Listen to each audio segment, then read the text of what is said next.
ये खबर KR मंगलम university द्वारा प्रस्तुत की गई है। केंद्रीय कर्मचारियों को 8वें वेतन आयोग का बेसब्री से इंतजार है, लेकिन इस बीच सरकार की तरफ से एक ऐसा अपडेट आया है जिसने कई पूर्व कर्मचारियों को निराश कर दिया है। संसद में सरकार ने प्रमोशन से जुड़ी अहम MPCA स्कीम यानी मॉडिफाइड अश्योर्ड करियर प्रोग्रेशन को लेकर स्थिति साफ कर दी है। सरकार ने साफ शब्दों में बता दिया है कि खास समय सीमा के दौरान रिटायर हुए कर्मचारियों को इस योजना का कोई लाभ नहीं दिया जाएगा। केंद्रीय कर्मचारियों के लिए modified assured career progression MACP एक बेहद अहम योजना मानी जाती है, लेकिन केंद्र सरकार ने स्पष्ट कर दिया है कि छठे वेतन आयोग के दौरान यानी 1 जनवरी 2006 से लेकर 31 अगस्त 2008 के बीच रिटायर हुए केंद्रीय सिविलियन कर्मचारियों को इस MACP योजना का लाभ नहीं मिलेगा। ये सवाल 23 जुलाई 2026 को राज्यसभा सांसद संजय सिंह ने संसद में उठाया था।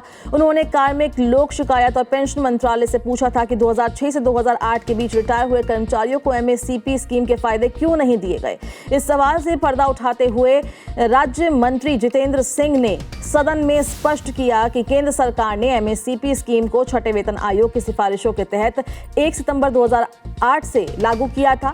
मंत्री ने कहा, चूंकि 1 जनवरी 2006 से 31 अगस्त 2008 के बीच ये योजना अस्तित्व में नहीं थी, इसलिए इस दौरान सेवा दे रहे या सेवानिवृत्त हो चुके कर्मचारियों पर इस योजना को लागू करने या इसका लाभ देने का कोई सवाल नहीं उठता। MACP का विकल्प खासकर ग्रुप C और ग्रुप D के कर्मचारियों के लिए एक संजीवनी की तरह है, क्योंकि उनके पास प्रमोशन के मौके अक्सर कम होते हैं। इस योजना के तहत अगर किसी कर्मचारी को लगातार 10 साल तक कोई प्रमोशन नहीं मिलता तो उसे नौकरी के 10, 20 और 30 साल की रेगुलर सर्विस पूरी करने पर या एक ही ग्रेड पे में 10 साल गुजारने पर 3 फाइनेंशियल अपग्रेडेशन यानी आर्थिक पदोन्नति, वेतन वृद्धि दिए जाते हैं। भले ही पुरानी तारीखों में रिटायर हुए कर्मचारियों को इस फैसले से निराशा हाथ लगी हो, लेकिन मौजूदा कर्मचारी संगठन 8वें वेतन आयोग से बड़ी उम्मीद लगाए बैठे हैं। वर्तमान में कर्मचारियों के प्रमुख संगठन national council of joint consultative machinery और all India defence employees federation ने 8वें वेतन आयोग को अपना मेमोरेंडम सौंपा है। इस ज्ञापन में प्रमुख मांग ये रखी गई है कि MACP के तहत मिलने वाले प्रमोशन की संख्या को 3 से बढ़ाकर 5 कर दिया जाए।